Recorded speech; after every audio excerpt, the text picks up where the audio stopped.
This is the most violent and dangerous prison in the world. Here, people are ready to tear each other apart like wild beasts over a single scrap of food. In this hellhole, there is no law. Only strength matters, and even the guards are nothing more than toys for the inmates to torment as they please. Yet these inhuman monsters do not hesitate to kneel before an ordinary teacher. They even worship him as their boss, like crazed fans meeting their idol. All because he is the only person capable of producing mist crystals. A one-of-a-kind addictive drug that drives everyone completely insane. Sounds a little familiar, like a certain chemistry teacher, doesn't it? Our story begins in a dark prison cell, where Kang Dan-tae wakes on the cold floor with confusion in his eyes.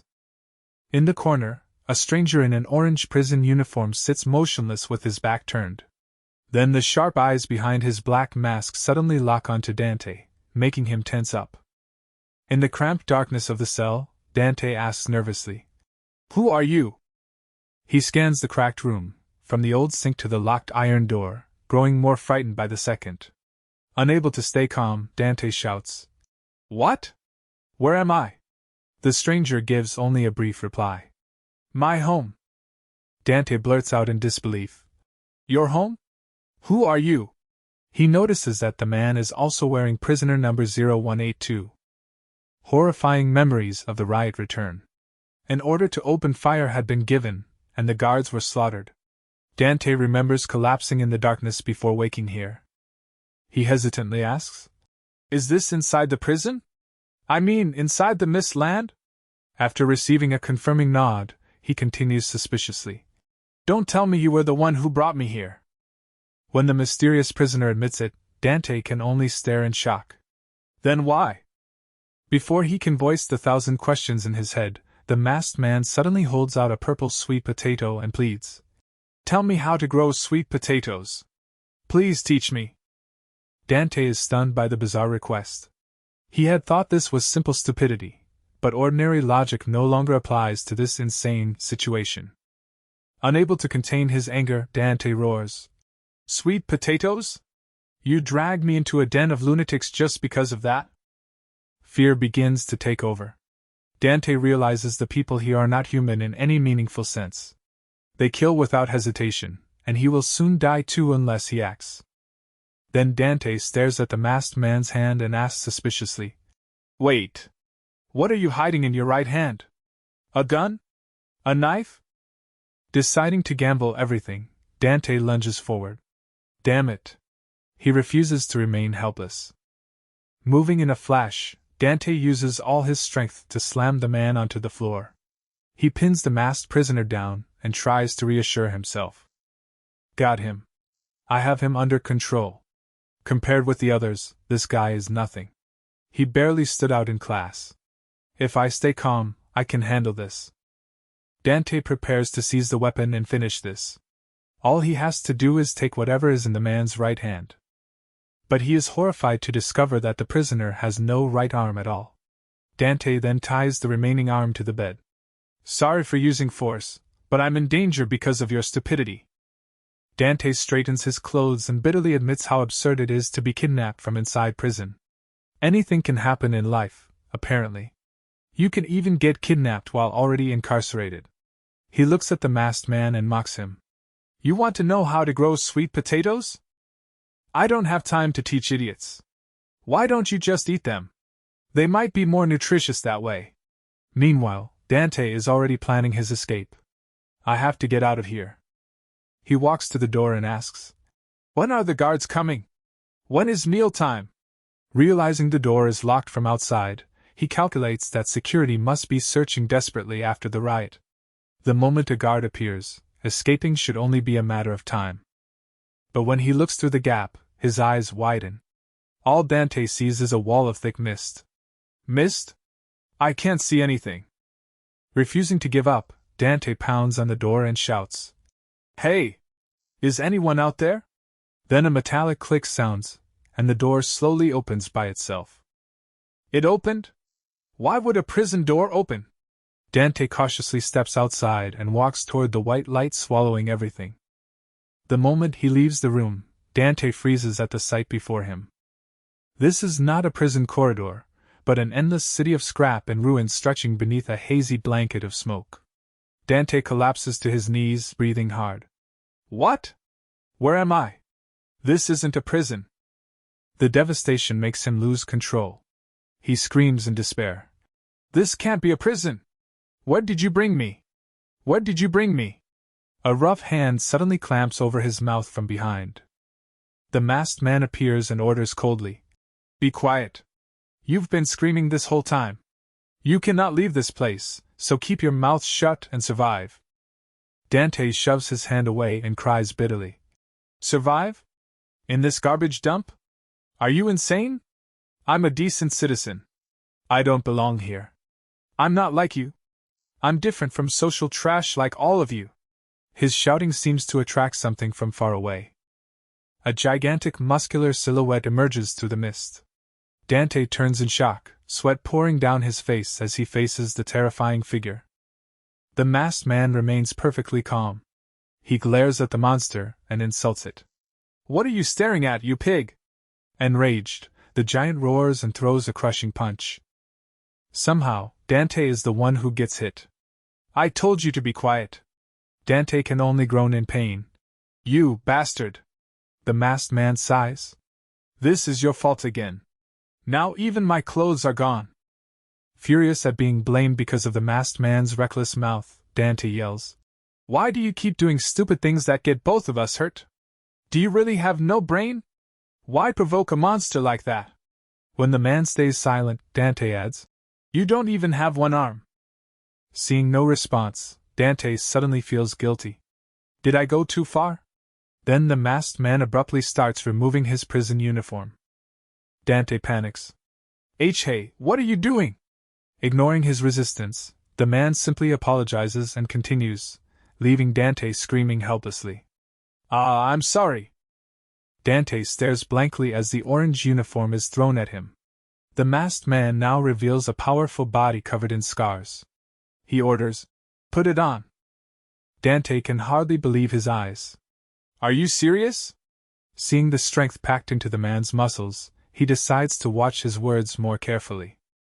One punch from that guy would rearrange his entire face. Dan-tae quietly puts on the uniform, though worry fills him. But if I wear this, the rescue team might not recognize me. While rummaging through the scrap, 182 crushes Dan-tae's hopes. No rescue team is looking for you. All the guards were killed. Dan-tae repeats in shock. The guards? The masked man warns him not to stand out among the inmates, because that is the law of survival in the Mist Land. With that, he tears off a strip of cloth and puts on an old, ragged prison uniform marked with number 82. Then he gives a short command. Let's eat. Dan-tae looks at the man's torn clothing in confusion. What's with that outfit? You mean food? Everything happening is beyond comprehension, and he still does not understand the rules here. Cheers sound from outside. Is it mealtime? Dan-tae worries that he absolutely cannot run into a guard right now. Elsewhere in the ruined city, a fat prisoner in a black mask proudly admires the new outfit he stole. He hums happily. It fits perfectly. It was meant for me. He even regrets not taking the victim's glasses as well, thinking they would have made him look cooler. Before he can enjoy his prize, a cold voice speaks behind him. Sweetheart, where did you get those clothes? The fat man spins around in terror and screams when he sees a frightening long-haired figure standing there with two enormous henchmen. He immediately drops to his knees and trembles. Boss! Desperate to save his life, he reveals Dan-tae's location. There's a four-eyed nerd in Tofu Village. Looks like he just arrived. The long-haired man smiles viciously. Ah, Tofu Village? So that's where he is. Unaware that disaster is about to strike, the fat man thinks he has earned praise and keeps babbling. Why yes. He dared to wear nice clothes, so I took them. Cute, right? Before he can say more, the long-haired man kills him. A sharp blade suddenly pierces straight through his head. The long-haired man looks down at the corpse and whispers with murderous intent. I finally found you. Meanwhile, Dan-tae has no idea what is coming. Dan-tae follows 182 through the misty ruins while trying to make sense of the situation. He asks what this place is and why the prisoners have been abandoned here.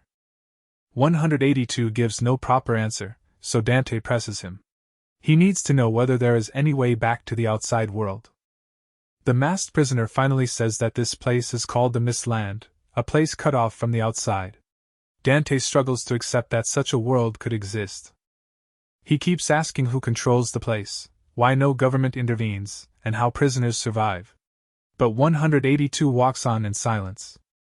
Dan-tae grows frustrated and raises his voice again, only to remember the danger around them. He quickly lowers it. No, I mean, I'll whisper. Inside, he berates himself for expecting an explanation from the man who kidnapped him. Is he developing Stockholm Syndrome? Looking into the masked man's bright eyes, Dan-tae realizes 182 is no less dangerous than the lunatics outside. At that moment, 182 suddenly warns, "Trust no one." The two continue toward the cafeteria, where prisoners silently file into the gloomy building. Upon entering the communal dining hall, Kang Dan-tae is surprised by what he sees. What the hell? This looks more normal than I expected. The inmates are even lining up in an orderly way to receive food. Dan-tae feels a little safer, and a small spark of hope appears as he watches the people serving meals at the front. Then Dan-tae freezes when he spots someone in a police uniform. His heart leaps. A guard. That's a guard. I'm saved. Trying not to draw attention, Dan-tae tells himself to remain calm. He still looks like a prisoner, so he must behave as civilly as possible and show that he is different from the others. He takes a deep breath. All right. It's my turn. This is my chance. Dan-tae approaches politely. Are you a prison guard? Without waiting for a response, he quickly introduces himself. Sir, I am Kang Dan-tae, a teacher assigned to the Inmate Education Project. He glances at 182 and lowers his voice urgently. I was kidnapped during the riot by the masked man on my right. You know there was a riot, don't you? If not, contact your superior immediately. Teacher Kang Dan-tae is missing. They must be looking for me. But the only answer is a terrifying silence. Confused, Dan-tae calls softly, Officer? And just like that, his last ray of hope begins to die. The supposed guard has rolled back white eyes, tiny abnormal pupils, and drool running disgustingly from his mouth to his chin. Dan-tae staggers backward. Why are you? Before he can finish, the cook suddenly smacks him over the head with a ladle. If you're not eating, get out. Dan-tae stares numbly at the miserable tray of meat scraps and horrifying green soup. He stands frozen in the gloomy hall, his mind in chaos. What is happening? Where am I? Who am I? What are the rules? Dan-tae thinks about the guard's strange eyes. Although the man wears a uniform and badge, there are no other officers anywhere. Fear rises as Dan-tae realizes how bad the situation truly is. Something is wrong. Very wrong. I'm finished. At this rate, I'll be trapped here forever. He suddenly remembers 182's warning. 182 is still calmly eating. Realizing this may be his only chance, Dan-tae forces a smile and brings up the earlier subject. Sweet potatoes. You said you wanted to grow them, right? I'll teach you as much as you want. In exchange, help me get out of here. Dan-tae plans to exploit the man's apparent naivety, but 182 reacts differently than expected. He stares coldly at Dan-tae. Do you think I'm an idiot? All this for a few sweet potatoes? Dan-tae panics. What? No, that's not what I meant. His plan has completely backfired. He hurriedly explains that once the lesson is over, there will be no reason for him to remain, and 182 is responsible for bringing him here. After a tense silence, 182 gives a blunt answer about leaving. You have to become the supreme leader. Dan-tae stares blankly. What? You mean the top boss of this place? 182 pours cold water on his hopes. Someone like you could never do it. Dan-tae does not truly want the position either, but begins connecting the clues. So only the supreme leader can contact the outside world? 182 raises a piece of food on his fork and declares philosophically, Rise or fall. That is the only way out. Dan-tae still cannot understand the cryptic words. What are you talking about? Explain it clearly. But 182 cuts off the questions and walks away. Dan-tae realizes bitterly that the man never intended to help him. Angry, Dan-tae slams his hand on the table. He turns away and declares, "Then there is no point staying near you. I'll escape this filthy, horrible place myself." He leaves one final threat. "And you will regret it. Once I get out, you will face the judgment of the law." Dan-tae privately thinks that a lifelong criminal like 182 can rot here forever. Then a loud shout echoes across the cafeteria. "Teacher! Teacher Kang! Are you here?" Dan-tae stops in surprise, his eyes lighting with hope. "They're here. The rescue team is here." Without hesitation, he pushes through the crowd, raises his hand, and shouts with all his strength. "Over here! I'm over here!" As he runs, he excitedly calls out his personal information. "My name is Kang Dan-tae, a 32-year-old science teacher at a public high school. I'm right." But as he approaches the light by the entrance, his steps suddenly stop. Once again, his hope is crushed. Standing before Dan-tae is not a rescue team, but an unnaturally tall figure with long black hair hanging down. The man's grin stretches to his ears, and his crazed eyes leave Dan-tae frozen in terror. He approaches slowly. "Long time no see, teacher. Do you remember me? I took your sweet potato class." Dan-tae stammers. "What? Why is it always about sweet potatoes?" In panic, terrifying memories return. Sweating heavily, Dan-tae forces himself to answer. "Ah, of course. How could I forget?" He remembers this was the first time he had ever seen someone so enormous. The man before him is one of the 6 notorious heavyweights of Cell Zero. With a horrifying face and murderous aura, this terrifying figure is Dan-tae, the strongest of those 6 men. Dan-tae finally remembers everything, including how this man slaughtered the security staff without mercy. Amid the gunfire, the guards had no chance against his madness. In an unbelievable act, Dan-tae pulled a sharp sword from his own throat and wiped out the security team with a single strike. Back in the present, Dan-tae collapses to the floor, trembling. "Why? Why were you looking for me?" Dan-tae towers over him like a ghost. "Why else? We have to continue our lesson." He stares at Dan-tae and adds something that leaves him numb. "Oh, and I'm no longer interested in sweet potatoes. This time, let's study something real." Dan-tae stands frozen, drenched in sweat, unable to imagine what the man wants to learn.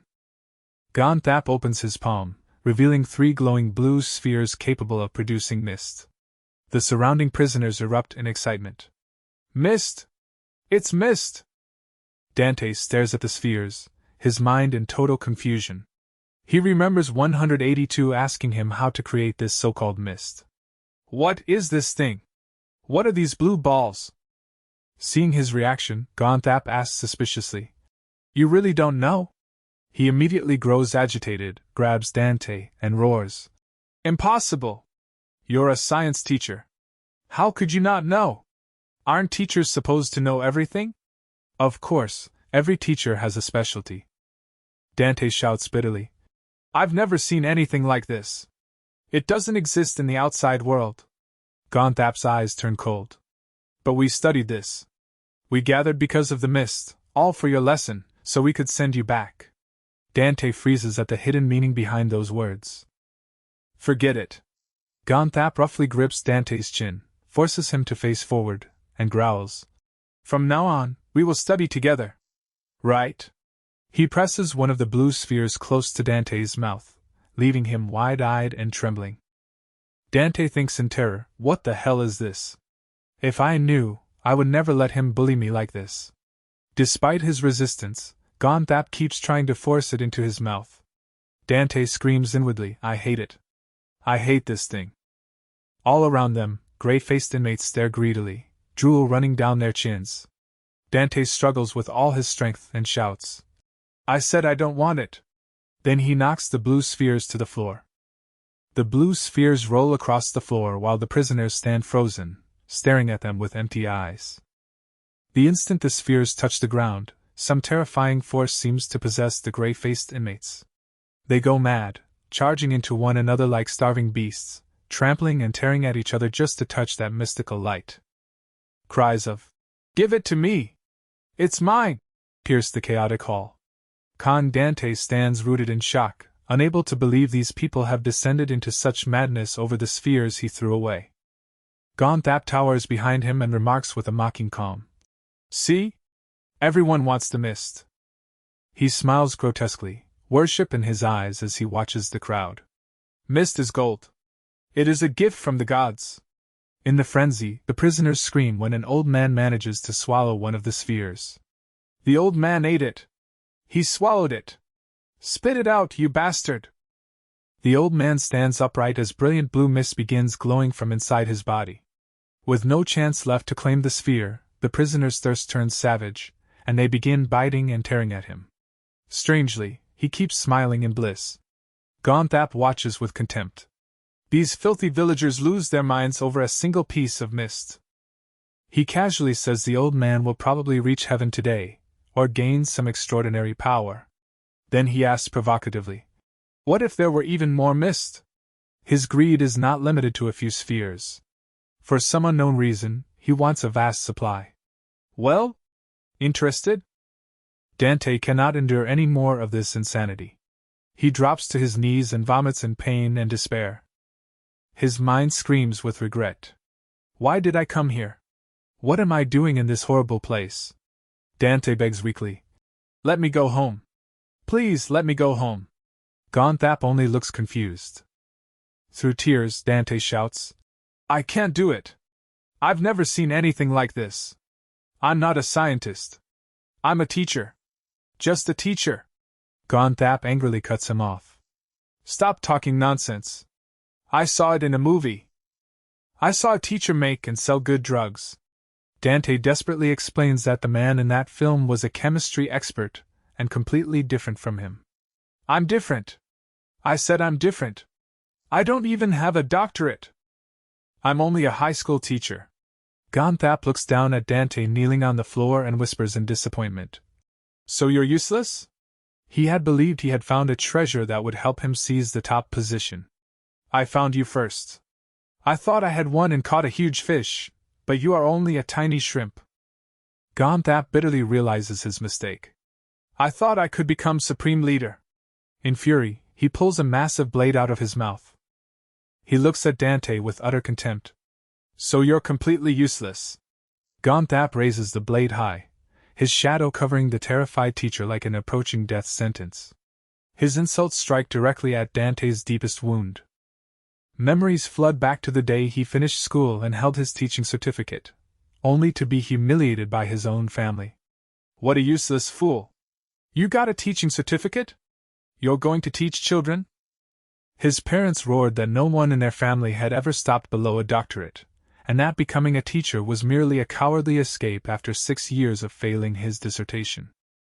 Even when his sister defended him and said he had suffered enough, his parents demanded that he spend another year preparing the dissertation. His father, a famous man often seen on television, constantly reminded Dan-tae to know his place. In that family, his mother was a distinguished doctor of law, while his older brother had become president of the Psychological Association at a young age. Dan-tae bitterly understood that although his students respected him in the classroom, at home he was treated as less than an animal. He was always forced to kneel beneath the enormous shadows of expectation, an outsider and a complete failure. Living in such a perfectionist family placed unbearable pressure on him. His spirit was constantly tortured. One day, his father held a document and muttered suspiciously, "IPAC's International Criminal Law? What the hell is this?" Dressed in a formal suit, Dan-tae tried to explain his decision. "It is a prison operated by the United Nations. I will teach there. The program is organized by the UN, and the pay is quite good." Another family member exclaimed, "Oh, I know that place. It's called Forland, right? Amazing. I heard lunatics from all over the world are sent there." Dan-tae answered quietly, "People still live there." His mother looked worried. "Dan-tae, do you really have to go so far away? I'm satisfied now that you have a stable job at the school." But his father questioned him coldly. "Why? Why would you do this? What are you planning?" Perhaps Dan-tae could no longer endure living in that family, and wanted to go far away in search of respect. Dan-tae firmly states his belief.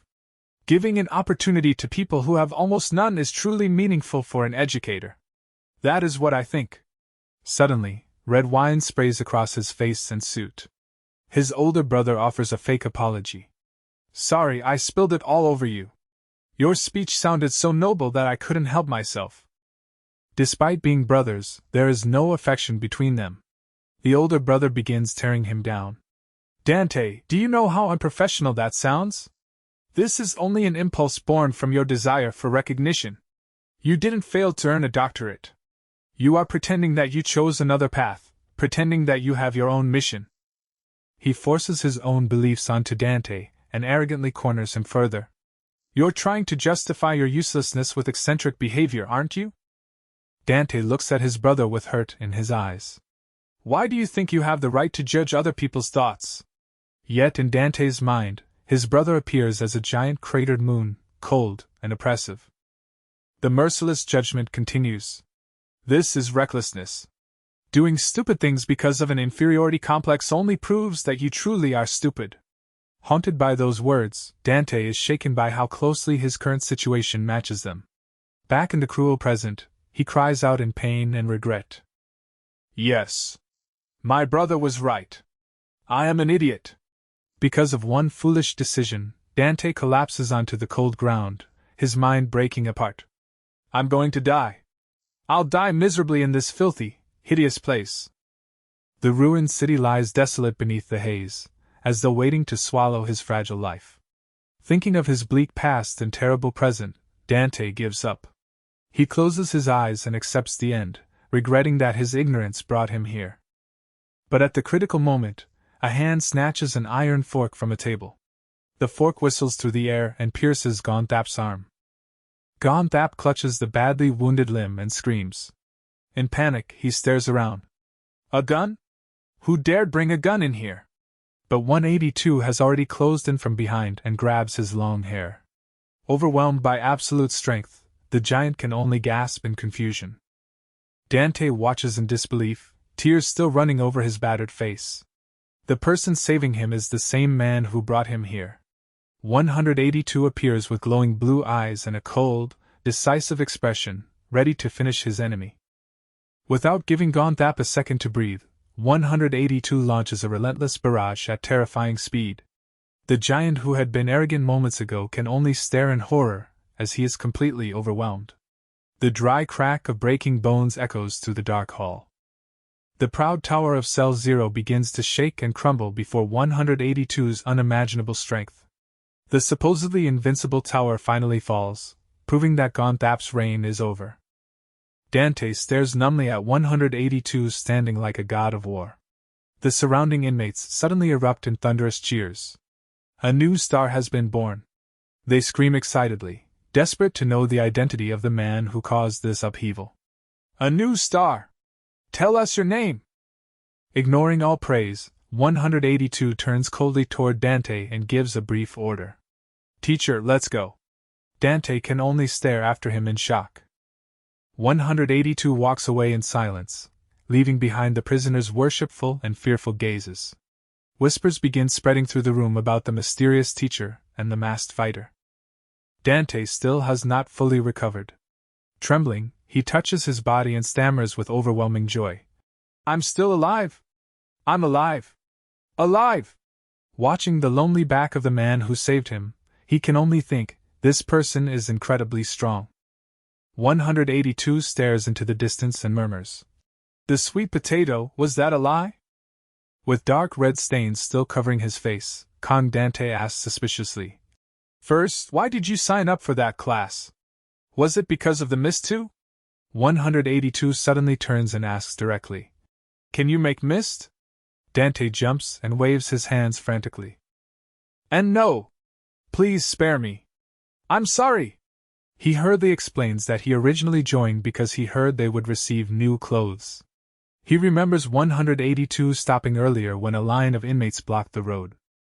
Unwilling to wait, 182 coldly ordered everyone to move aside. A prisoner with a spiked hairstyle stared at him. What? No cutting in line. Can't you see everyone is waiting? The prisoner explained that a stranger had come promising to teach them something. Because the competition was fierce, he advised them to line up quickly. Even when 182 refused, the man kept talking. They said we'll get new clothes. We have to look presentable in front of the teacher. The surrounding crowd buzzed with excitement. After so many years, this rare event made them hope they would learn something extraordinary. Dan-tae looks at 182 and asks hesitantly, "Why did I sign up? Then why did you save me?" 182 gives him a sharp glance. "I didn't save you. I saved my new clothes."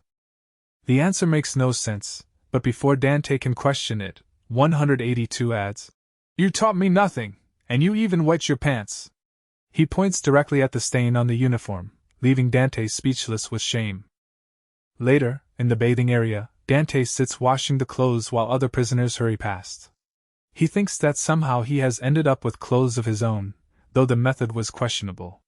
As he scrubs, he says, "I'll wash your clothes and return them soon." He wonders why 182 keeps the filthy, torn outfit as a keepsake when he already has a new one. 182 raises the scrap marked 0182 and declares, "This is mine too." His treasure seems to be any clothing bearing his number, no matter how ragged. Whether it is merely obsession or something deeper remains unclear. He stares at Dan-tae with pressure in his eyes. "It says 182. It is mine." Then he points to the clothes Dan-tae is washing. "These also say 182. They are mine. Everything is mine." Dan-tae cannot understand his logic. "So that dirty outfit is precious too? Then why am I the one washing all your precious property?" When 182 continues staring silently, Dan-tae quickly backtracks. No. I'll wash it for you." In the dark bathing area, he can only keep scrubbing in frustration. Damn it. Night falls over the gloomy cell. Orange prison uniforms hang from a line to dry. Dan-tae checks his watch and sighs. It is long past the scheduled hour, and an endless day has passed since he was trapped here. He decides to postpone escaping because the monsters known as the heavyweights must be searching for him after the earlier chaos. He tells himself that he will definitely leave tomorrow. Then his empty stomach growls, making him regret not eating the disgusting soup earlier. When you're starving, even stones look delicious. Suddenly, he notices something protruding from beneath the bed. It is the purple sweet potato in 182's hand. The masked man asks coldly, "Want a taste?" Although Dan-tae knows this exchange will lead nowhere, survival instinct drives him to grab the potato and eat. He chews desperately, telling himself that staying alive matters most. But while he is still eating, 182 suddenly snatches the potato back with a murderous expression. 182 glares down at him and curses. "Bastard!" Dan-tae stammers that he only took a little because he was starving, but receives a blunt refusal. 182 turns away while Dan-tae begs for one more bite, insisting it is only an ordinary root. What Dan-tae does not know is that this potato has been marked too. 182 holds up the sweet potato, revealing the number 182 carved deeply into its skin. "Mine!" Dan-tae is left speechless by his roommate's absurdity and sarcastically asks whether he plans to grow it without knowing anything about cultivation. Despite the mockery, 182 threatens to kill Dan-tae if he harms his precious creation. Dan-tae privately judges the man's vocabulary to be at kindergarten level and his behavior no better than a caveman's. But that very innocence gives Dan-tae an advantage. He begins manipulating him with a question. "What if that sweet potato is already destined to die?" 182 freezes. "Why?" Dan-tae adjusts his glasses and plays the expert. "You cut it to carve your name, remember? The sweet potato is sick because of you." He warns that it will suffer from a terrible disease called browning. Seeing 182's eyes widen behind the mask, Dan-tae knows the man is panicking. Realizing he may have killed it himself, 182 immediately changes his attitude and asks whether it can be revived. Dan-tae turns away and rubs his head, exhausted by how hard it is to explain anything to such a stubborn man. Dan-tae looks seriously at 182 and begins his lesson. "I'll tell you one thing. It needs sunlight." When 182 repeats the word blankly, Dan-tae explains that the dense mist here blocks the sun. To grow the potato, they must find a place where the mist is thinner and enough light reaches the plant. He points to the hanging clothes. Tofu Village has the thinnest mist nearby, but it still isn't enough. Look, even the clothes won't dry properly. Then he offers a dangerous conclusion. At the very least, you must reach the fortress's front gate. That is the entrance to the mist land. Before them rises an enormous iron gate, cold and imposing, leading into the mysterious inner region. Meanwhile, in a dark corner of the prison, an inmate repeatedly hammers a spiked steel brace around Gonthap's neck. As the man struggles, the deformed Gonthap asks painfully, "How long until I recover?"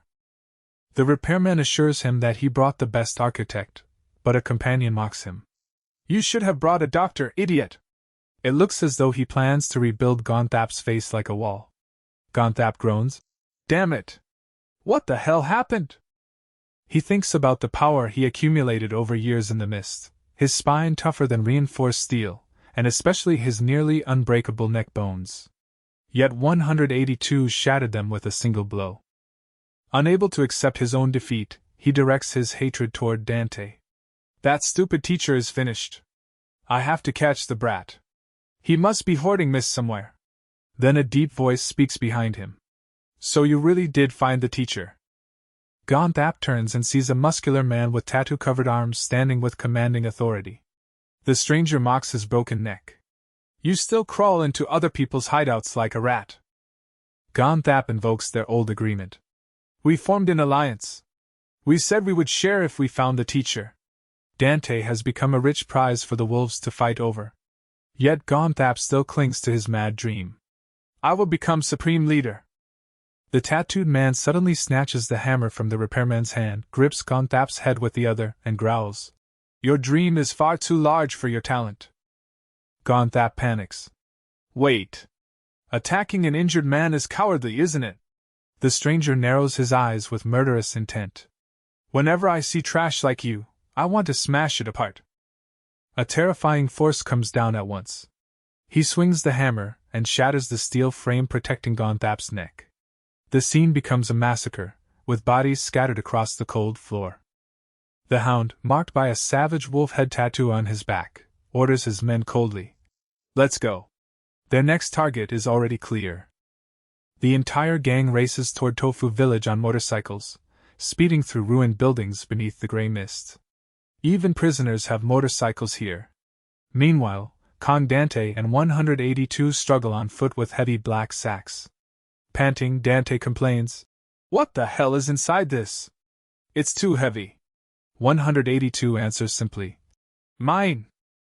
Dan-tae wonders whether everything inside is also marked 182, given the man's possessive habits. Curious, he asks, "By the way, 182, what is your real name?" The answer stuns him. "One-armed." Thinking it is a joke, Dan-tae questions him, but 182 insists that is what people call him. Dan-tae remarks that the name is rude and that 182 actually sounds better. In this dark place, even names are improper. He keeps asking questions. "Why do you wear a mask? Are you a thief or a robber? How were you sent to Forland?" 182 gives a mysterious answer. "I have always been here." Dan-tae repeats in disbelief. "Always been here? What do you mean?" Irritated by all the questions, 182 snaps. "Why do you ask so much? You're a teacher. Aren't you supposed to be the one answering questions?" Dan-tae weakly protests that teachers are human too, but 182 immediately tells him to shut up because he talks too much and too loudly. The two continue walking through the silent dead city. After 2 exhausting hours, Dan-tae collapses onto the ground. "Let's rest. I'm hungry and out of energy." He realizes they have been circling the same road and anxiously asks how far the entrance is. Only then does 182 calmly admit, "I don't know the way." Dan-tae explodes. "What? Why are you only telling me now? We've wandered aimlessly for 2 hours? I'm going insane." Furious over the wasted effort, he lies on the ground like a protesting child and demands that 182 carry him or find food if he wants to save his precious sweet potato. Suddenly, A loud noise makes 182 stop and stare ahead warily. Then he abruptly collapses. Kang Dan-tae asks in panic, "What are you doing?" When no answer comes, Dan-tae rushes over and shakes him. 182 is unconscious, his face pale, eyes rolled back, and breathing broken. "Are you injured? What happened? Don't do this. Wake up." Dan-tae had only just found someone he could trust and rely on, and now it feels as though he is losing family. Alone in the ruined city, his cries for help echo hopelessly. "Don't leave me alone! Don't leave me here alone!" He shakes 182 frantically and screams until his voice cracks. "You bastard, open your eyes! Please!" Before one fear has passed, another horror suddenly arrives. A gigantic shadow drops from above behind him, blocking the light and engulfing Dan-tae in terror. An unfamiliar hand suddenly touches his face, making his eyes widen in shock. The stranger asks suspiciously, "You're a normal person, aren't you?" Dan-tae blurts, "What?" The stranger quickly pulls his hand back. "Ah, sorry." After clearing his throat, he explains, "There was so much noise that I came to see what happened." He is a young man with tied-up hair and a calm face, completely unlike the lunatics outside. Dan-tae is taken to a safe shelter equipped with a gas stove and fuel canisters. There, he devours pieces of bread as though he has been starving for days. A voice warns, "You'll choke. Eat slowly. There's plenty." Dan-tae stops and thanks them sincerely. "Thank you for saving my life." Looking at the two young people, he feels immense relief. They are normal. For the first time, he knows people like him still exist in this place. The young man introduces himself as Rambutan, while the light blue-haired girl beside him is Lychee. "I'm Kang Dan-tae." He introduces himself hesitantly, grateful that these are the first people here with whom he can truly speak. Looking at the blue-haired girl, Dan-tae blurts out, "There are women here too?" Lychee laughs at his confusion. She explains that she cut her hair short to resemble a man because standing out as a woman in Tofu Village is extremely dangerous. Rambutan adds that they came from the inner region and explains that organized groups become less common closer to the center. Dan-tae asks whether many normal people like them live there. Rambutan laughs. "Not exactly." He says Tofu Village is actually a gathering place for cast-offs, people who have completely degenerated. "Then why are these two here?" Rambutan looks at Dan-tae and asks whether he is new, or someone who has never tasted mist. Dan-tae takes a deep breath and reveals the shocking truth. "Actually, I'm not a prisoner." Rambutan stares in disbelief. Dan-tae explains that he cannot give all the details, but he was kidnapped by the man lying unconscious over there. Rambutan and Lychee turn toward 182 on the bed and exclaim together, "Wait! You were kidnapped during the operation to abduct the teacher?" Dan-tae asks in shock how they know about it. Rambutan explains that everyone knows the leading bosses planned the operation in advance and even blocked others from joining the class. Then he realizes the center of the entire scandal is standing right in front of him. Rambutan suspiciously asks whether Dan-tae is a spy for some faction, but Lychee looks at 182 and says he does not resemble any boss. When Dan-tae reveals that 182 kidnapped him merely to learn how to grow sweet potatoes, Rambutan bursts into uncontrollable laughter. He cannot believe such a massive operation was about potatoes instead of precious mist. Watching Rambutan laugh, Dan-tae begins smiling through his tears. It warms him to have normal people understand the dark comedy he has endured.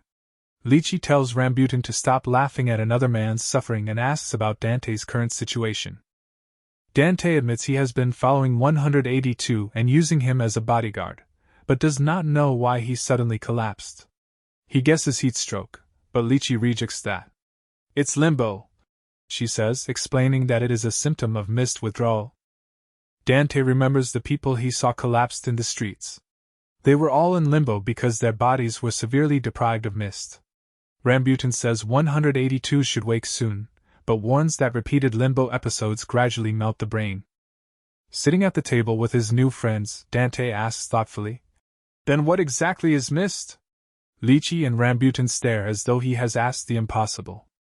Rambutan asks in disbelief, "You truly know nothing about the mist land?" He explains seriously that mist is a divine drug that strengthens a person's hidden or desired abilities. Dan-tae remains skeptical, so Rambutan stands and flexes. The muscles in his legs swell to an abnormal size. It doesn't merely work. It pushes people beyond human limits. With this power, we will escape. Dan-tae stares at Rambutan's massive legs in shock. Mist seems no different from an extreme stimulant. Elsewhere, in a dark room beneath a creaking ceiling fan, a huge stranger sits motionless in the shadows. A deep voice threatens. They haven't gone far. The teacher is still there. The terrifying rulers of Territory Zero begin to reveal themselves, the grotesque bone-eater gnawing broken bones, and the mysterious faceless hidden in black smoke. Next comes Blurback, a giant white-eyed creature surrounded by ravens, and finally Drillhead, whose pointed head resembles a drill. All these brutal forces are gathering and moving toward one place in Tofu Village. Danger is closing in on Dan-tae. Rambutan confidently says that with their current abilities, he and Lychee can pull off a spectacular escape. Dan-tae exclaims, "Escape? You mean leave this place?" Rambutan looks directly at him. "Dan-tae, are you coming with us?" Lychee is equally enthusiastic. Yet Dan-tae struggles internally. He is grateful, but as a civilian, his first priority should be finding the guards or prison administration. He fears that escaping with inmates would make him a genuine criminal and an accomplice to a jailbreak. If the plan fails, the consequences will be catastrophic. Seeing his hesitation, Rambutan crushes his hope. "No one will ever see us again. Not the administration, not anyone." Rambutan insists that no one wants to enter this deadly mist land to rescue them. They have been abandoned. Dan-tae stands frozen, sweat running down his forehead. Lychee adds an even more terrifying truth about mist addiction. One wrong step, and a person can no longer live without it. Dan-tae protests that he has never touched mist and never intended to use it. Rambutan looks at him darkly. "It doesn't matter whether you wanted it. How long have you been here? 2 days? 3? He tells Dan-tae to look at the dense haze everywhere. The white mist surrounding the ruins is made of fog particles. Dan-tae covers his mouth as he understands.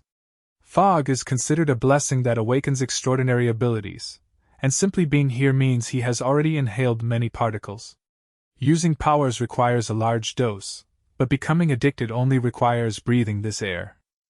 The FOG particles slowly penetrate the lungs and blood vessels, making the body crave more and more. Dan-tae clamps a hand over his mouth, eyes wide with terror. Rambutan delivers the final blow. Without more FOG, the victim enters hallucinations. Dan-tae stammers, "Wait. Does that mean I'm already addicted?" Dan-tae panics, thinking his life is ruined. Rambutan immediately reassures him. "Not necessarily. You may still have a chance." Lychee explains that the limbo state they witnessed is only the beginning. Because every body is different, no one knows when full addiction will erupt, but there is no time to waste. Dan-tae anxiously asks, "Then can you two still escape?" Lychee sighs. "Only if we stop breathing." She calmly admits they are already doomed. She has never heard of anyone leaving this place alive. Dan-tae still clings to hope, imagining that future medicine might cure them if he exposes the truth. Lychee and Rambutan exchange determined looks. They have sworn not to die here. Even if they fall into eternal hallucinations and forget one another, they believe they will meet again beneath a blue sky. A happy wedding in sunlight appears as their distant dream. Dan-tae watches in silence and feels their sincerity. Rambutan and Lychee embrace for warmth in the darkness, while Dan-tae awkwardly becomes the third wheel. Suddenly Dan-tae jumps. On the bed, 182 has awakened and sits motionless, his dull eyes hidden in the haze. All three stare as the shadow begins to move. Dan-tae breaks into a cold sweat. What should he do now? He thinks he no longer needs the idiot, and plans to escape with Lychee and Rambutan. But fear returns. What if 182 attacks him or kills them after hearing the plan? Dan-tae remembers how 182 shattered Gon-thap's neck with one strike. 182 silently searches his belongings, raises the sweet potato, and asks coldly, "Is it all right now?" Dan-tae is so frightened that he can only stammer. Why yes. Rambutan asks why he is shaking so badly. Rambutan casually says 182 is merely a fog-addicted zombie now. Once trapped in hallucination, he will remain weak until the next mist cycle. He looks at 182 provocatively. Right? Dan-tae relaxes, saying he had worried they would be beaten.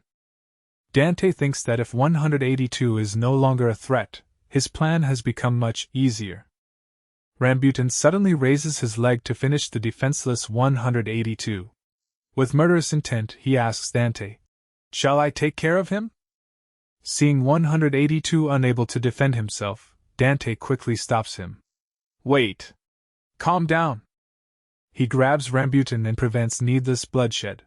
182 sits blankly holding the sweet potato, looking too innocent to hurt anyone. Dan-tae says firmly, "I don't think we need to kill him." Dan-tae walks to the bunk where 182 sits beneath the old fan. "Listen. I'm leaving this place. I have no desire to live here. From now on, we go our separate ways. Understand?" 182 only looks up and asks about his soul treasure. No matter what happens, the sweet potato remains his first concern, making Dan-tae sigh. Dan-tae prepares something and orders him to pour water into a cup. Holding the numbered sweet potato in the water, he explains, "Do this and it will sprout, though it still needs sunlight.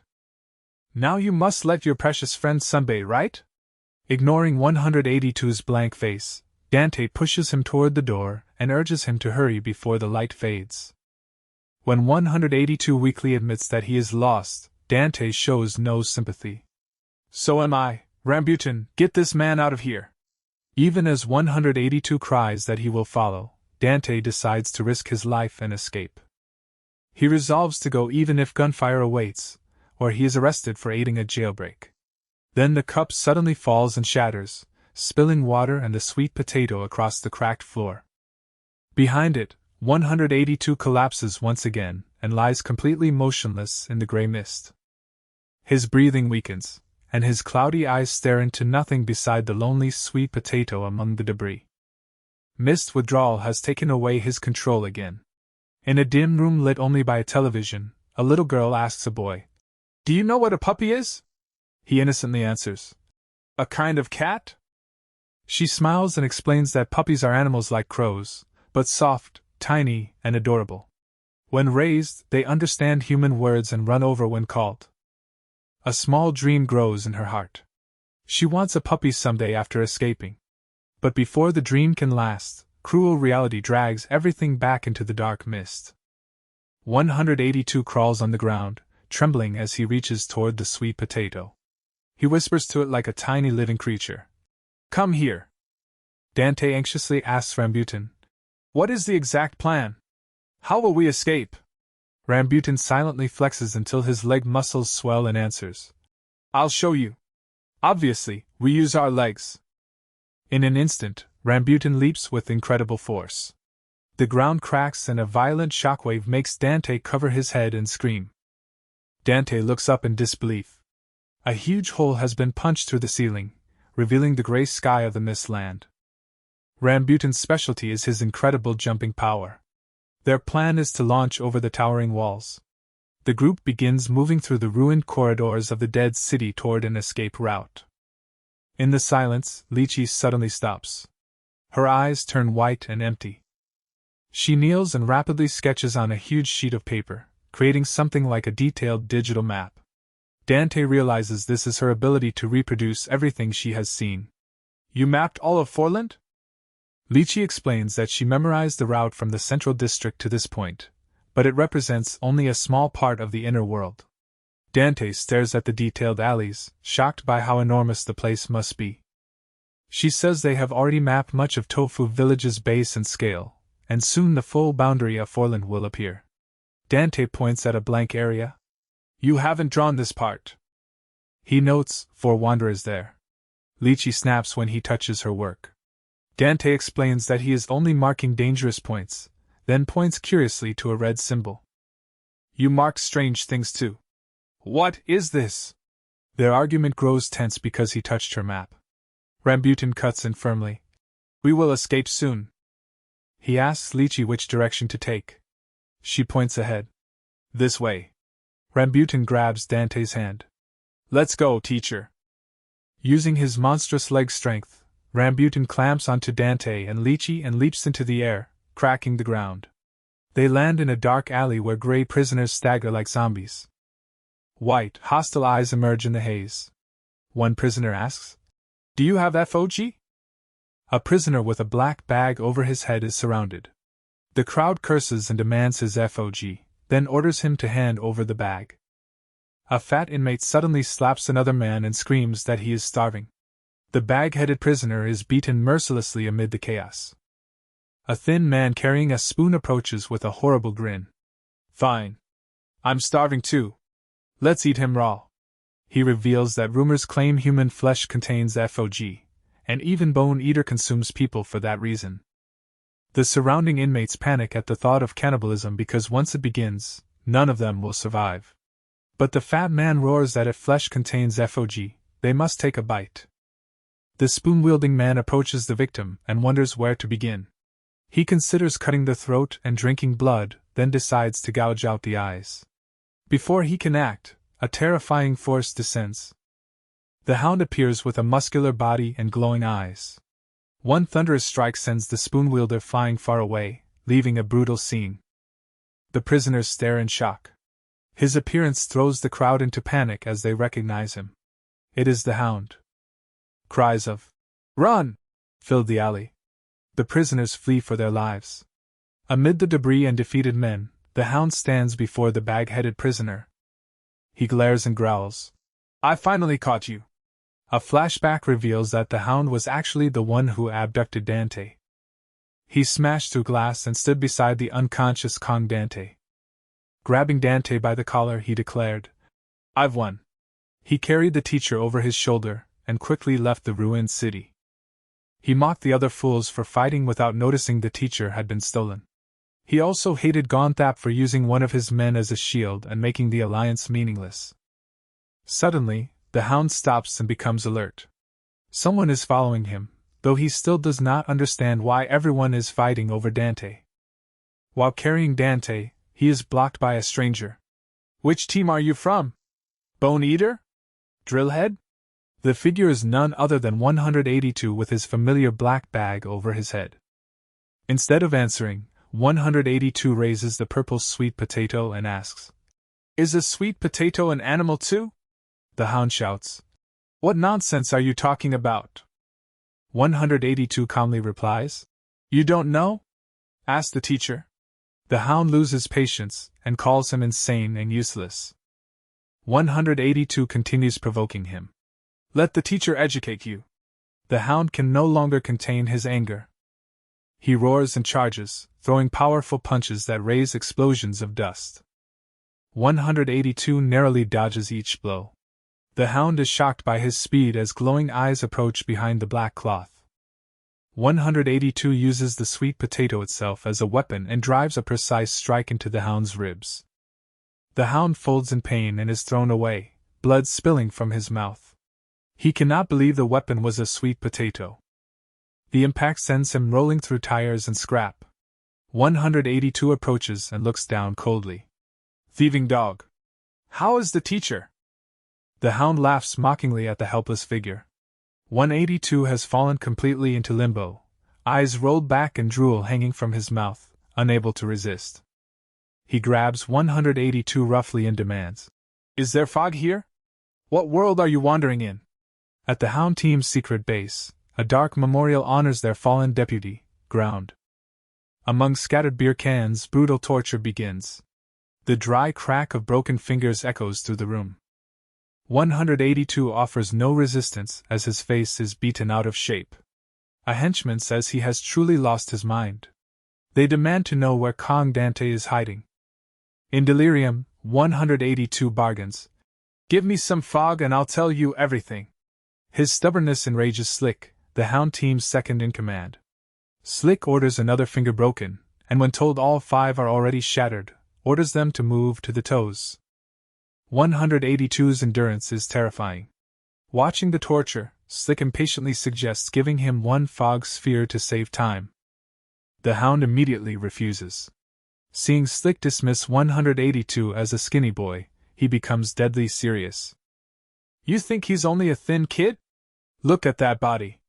He points to 182's scarred, steel-like muscles and says the body has been trained to its absolute limit, with body fat certainly below 5%. Once that body recovers, can you stop him? Slick stares and jokes that 182 is handsome, then notes that a lean body should feel blows even more. Yet the boy shows almost no pain under torture. Other faction leaders are already moving. News that the teacher is hiding in Tofu Village has leaked. If another group captures him, their faction is finished. Slick says killing Gonthap destroyed the alliance, and was a mistake. The hound answers coldly. A bastard who hurt our brothers had to pay in blood. Slick insists they need to think strategically and gather more FOG. Ground, their dead comrade, wanted the same thing. The hound slams the table.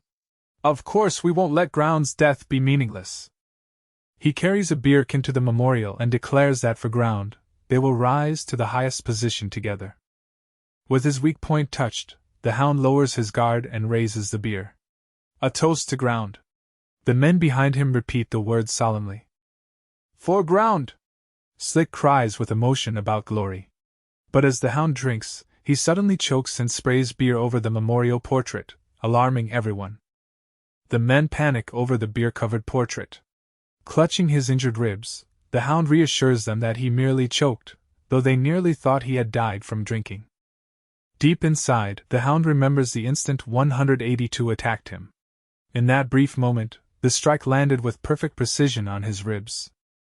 He realizes the harsh truth. His liver has felt noticeably weaker ever since. He throws a beer can at the prisoner on the floor and growls.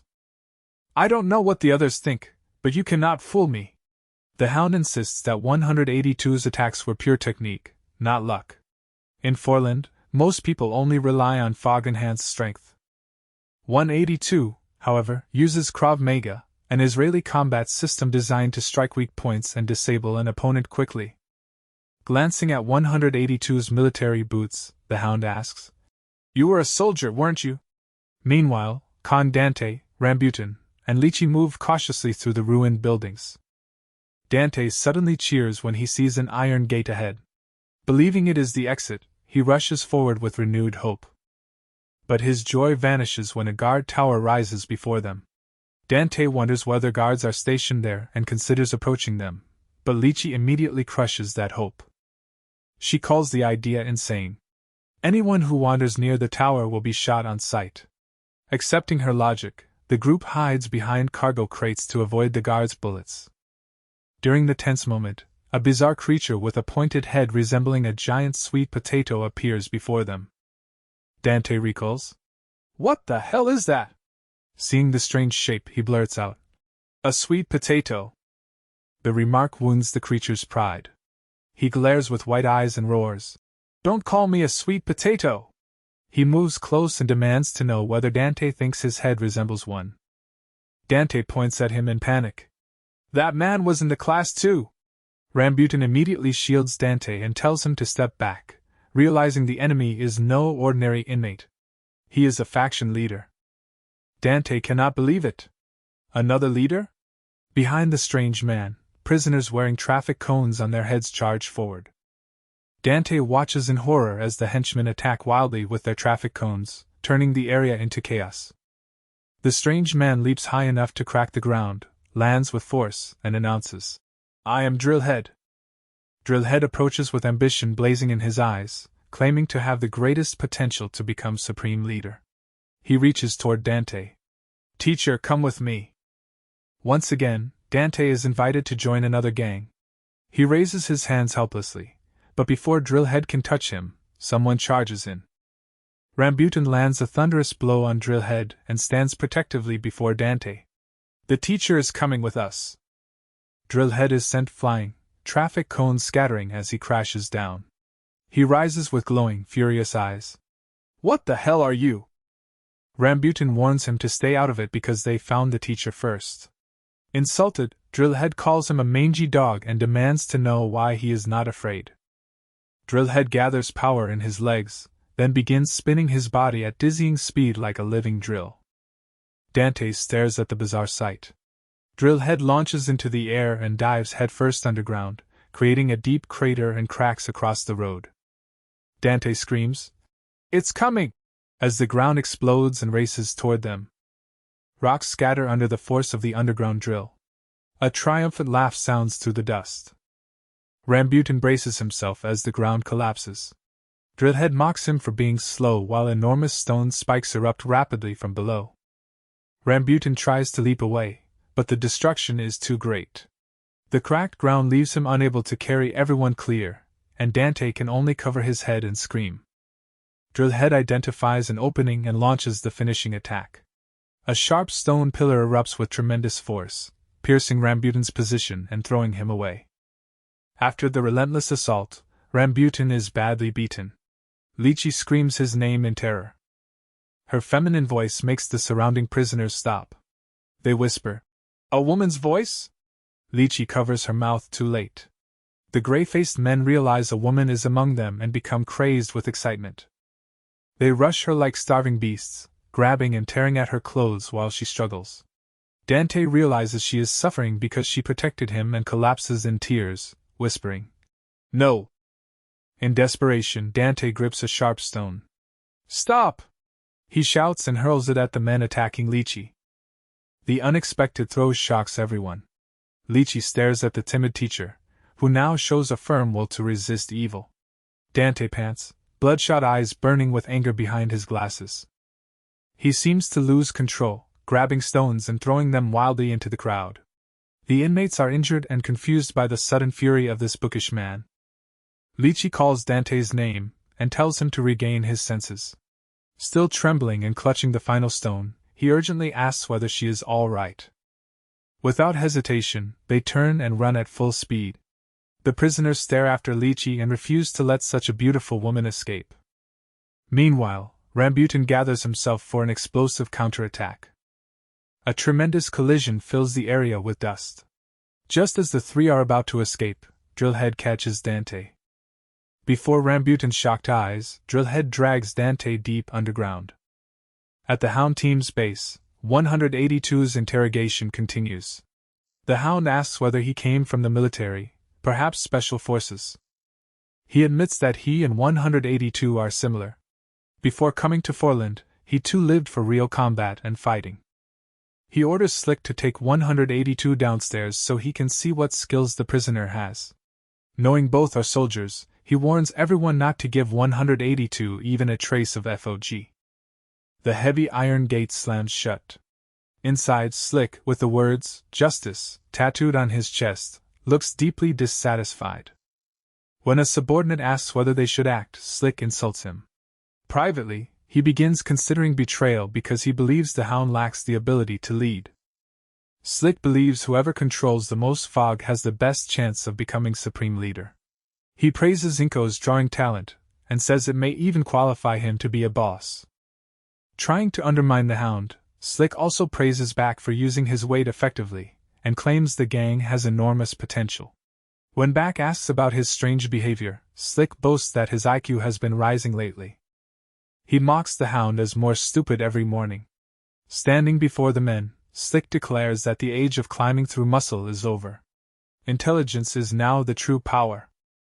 He decides to find Dan-tae's hiding place himself, extract the information from 182, hide everything from the Hound, and leave the remaining work to the henchmen. Looking down at 182 on the floor, Slick asks whether he truly craves power that badly. He raises a glowing fog sphere and promises to give it to him. Elsewhere, Kang Dan-tae is led by Drillhead through a dark, damp brick tunnel. The deformed leader smiles sinisterly and gives Dan-tae a mysterious welcome as they descend. Drillhead announces that Dan-tae is now inside his underground territory and demands his submission. Back at the Hound base, Slick tempts 182 with fog and promises an endless supply if he reveals the teacher's location. Slick warns there will be no second chance and lifts the sphere toward his mouth as a threat. In that instant, he makes a fatal miscalculation. 182 pounces like a wild beast and bites into Slick the moment he tries to swallow the FOG. The surrounding men freeze at the brutal eruption. Slick collapses while his men scream in confusion. His throat has been bitten apart. One mistake has cost Slick his life. After absorbing the FOG, 182 rises in the mist with glowing eyes and an icy murderous aura. Meanwhile, Dan-tae sinks into despair under Drillhead's control. He hopes Rambutan and Lychee will abandon him and escape, believing he is already doomed. Drillhead asks reverently, "Teacher, can you truly create FOG?" Rumors across Tofu Village claim Dan-tae made fog instantly, swallowed it, and broke Gonthap's neck. Dan-tae is stunned by how quickly such ridiculous rumors have spread. Under Drillhead's expectant questioning, Dan-tae thinks that if he could truly make FOG, he would not have been captured so easily. Surrounded by traffic-owned inmates, he sweats helplessly. To stay alive, Dan-tae exaggerates. "That's right. I created a huge cloud of fog in an instant, swallowed it, and made Gonthap's neck collapse like a leaning tower." The henchmen angrily accuse him of lying. Drillhead approaches and says he is not as stupid as the other leaders. He refuses to believe the superstition that a science teacher can create FOG. Dan-tae calmly counters, "If no one knows how to make it, how could fog exist at all?" Drillhead insists it cannot be manufactured. He tells a mysterious story. One day it suddenly fell from the sky like a gift from God. Dan-tae reacts in surprise. 50 years ago, a giant meteor struck the desert and caused a colossal explosion. Dan-tae wonders whether the meteor was the origin of FOG. A glowing blue sphere lay deep in the crater.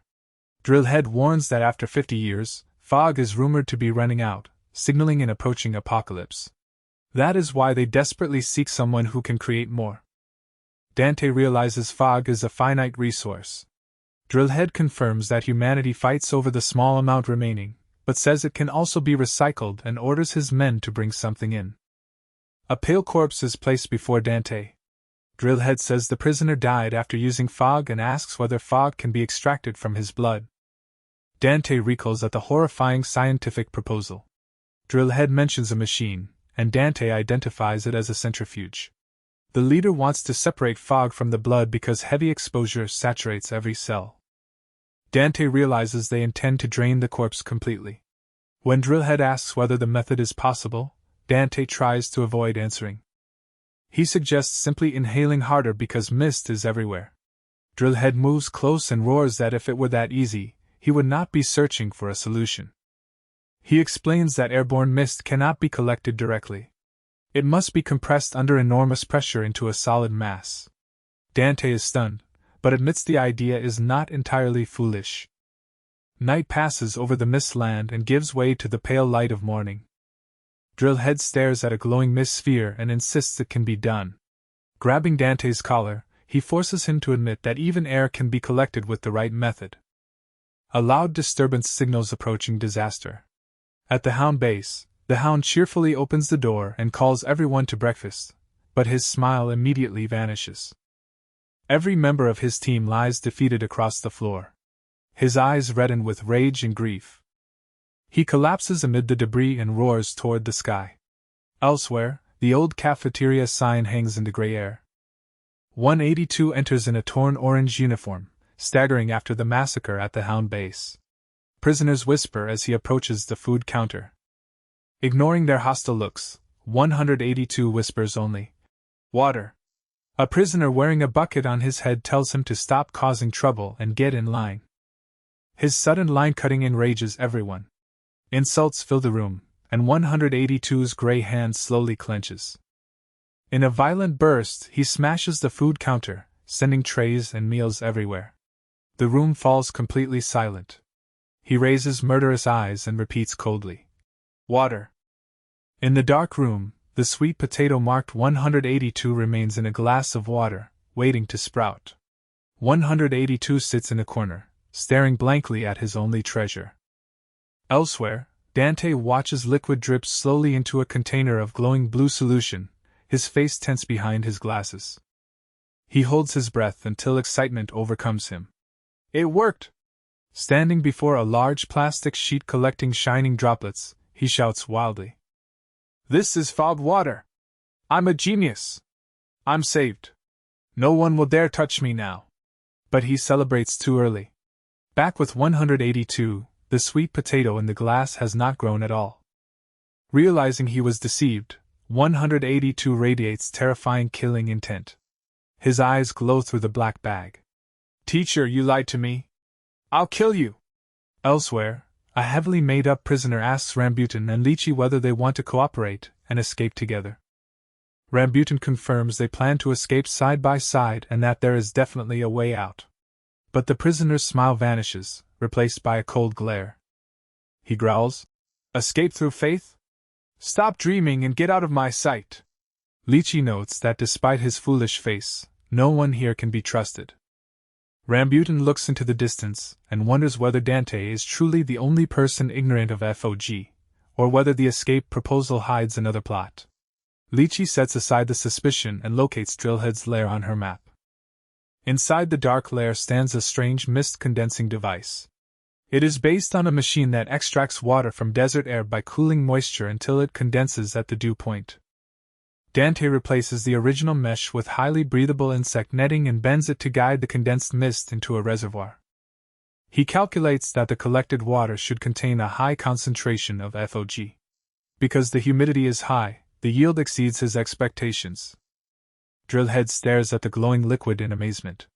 Dan-tae explains, "This is water purified from Forland's mist." Although Dan-tae is unsure of the concentration, Drillhead immediately dips in a finger and tastes it. After a stunned pause, he cries, "This taste is FOG." The traffic cone henchmen freeze at the revelation. Dan-tae is equally surprised. Drillhead begins dancing in delight. "It really is FOG. We now possess an endless source." The henchmen cheer, lift Dan-tae into the air, and throw him around while chanting, "Teacher! Teacher!" The situation changes as Dan-tae is taken to a private room for a complete makeover. Skilled hands adjust a black tie over a brand new orange prison uniform. Drillhead admires the perfect fit. The reward transforms Dan-tae from a ragged prisoner into a polished figure.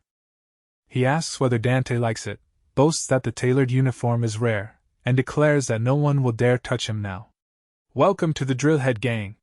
You have our highest respect." Drillhead believes he has the greatest potential to become supreme leader. Sitting among the gang, Dan-tae recognizes a harsh truth: escaping may require reaching the top. Determined to leave by any means, Dan-tae thinks Drillhead might connect him to the administration. Drillhead announces a grand fog feast to the whole gang. "Thanks to you, we no longer need to ration our reserves. We will use everything we have saved."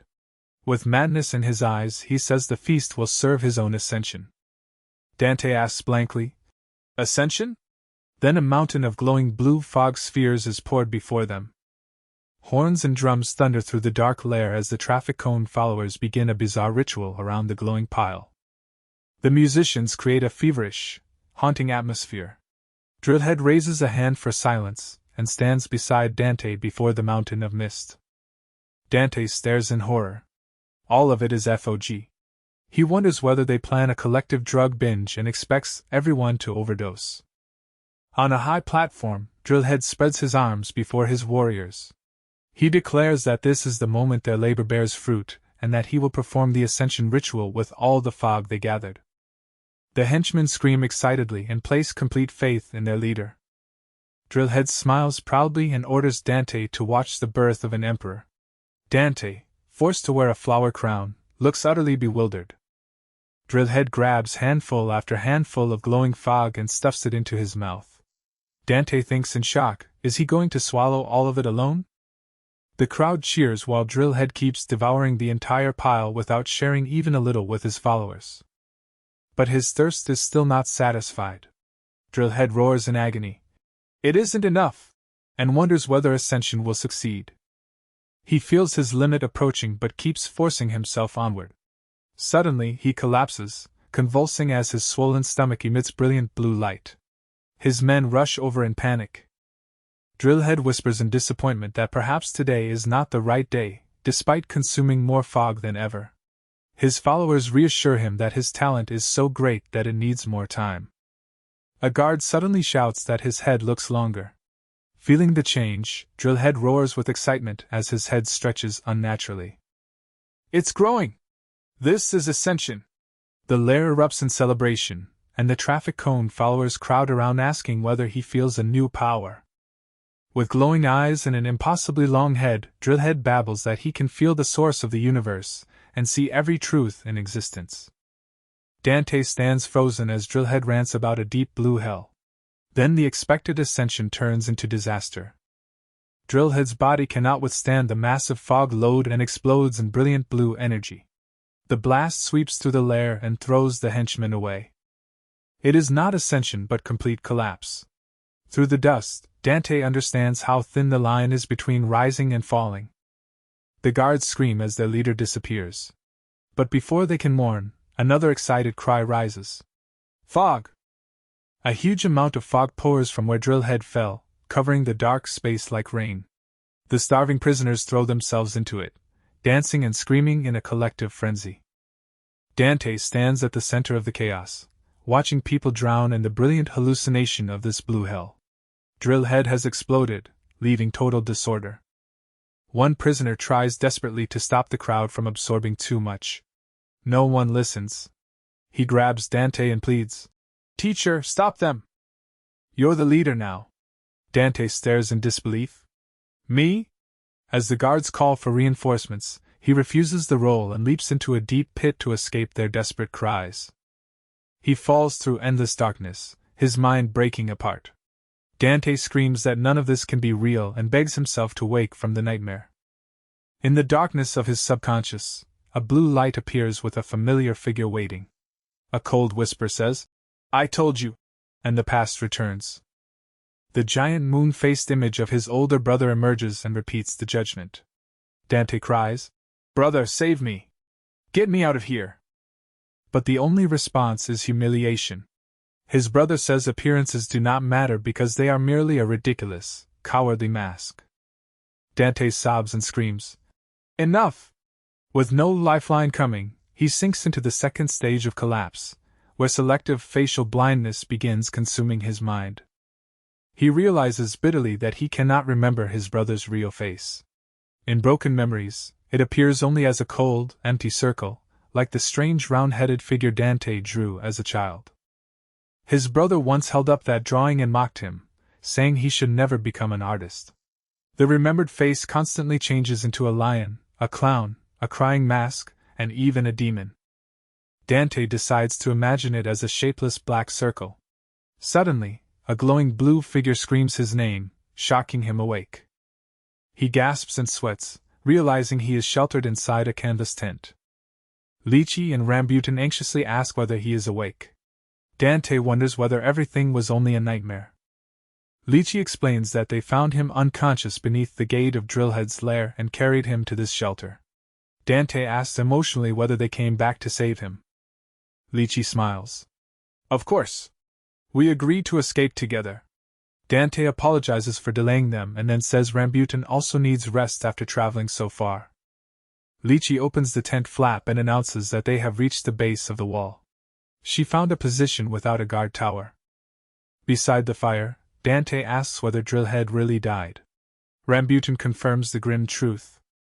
Dan-tae remembers everyone going mad in complete chaos, like hell on earth. Rambutan explains that it was called falling, death caused by a fog overdose. Rambutan jokes that he too absorbed too much FOG, alarming Dan-tae, but Lychee quickly says he is kidding. Rambutan explains that more fog creates greater potential. Every potential has a limit, and each person's threshold is different. Once the limit is reached, the body explodes and releases all the fog it absorbed. By the fire, Rambutan says people never know where their limit lies. Even Dan-tae may be talented at something without knowing his ceiling. Lychee adds that fog vanishes cruelly because everyone waits for someone else to fall and release it. In this place there are only two endings, ascension or falling. Falling means death. Dan-tae asks whether ascension means surpassing one's limit. Rambutan corrects him. Ascension is not merely surpassing the limit, but awakening a second talent. A leader who gains dual talents will be followed and worshipped by everyone, becoming supreme leader.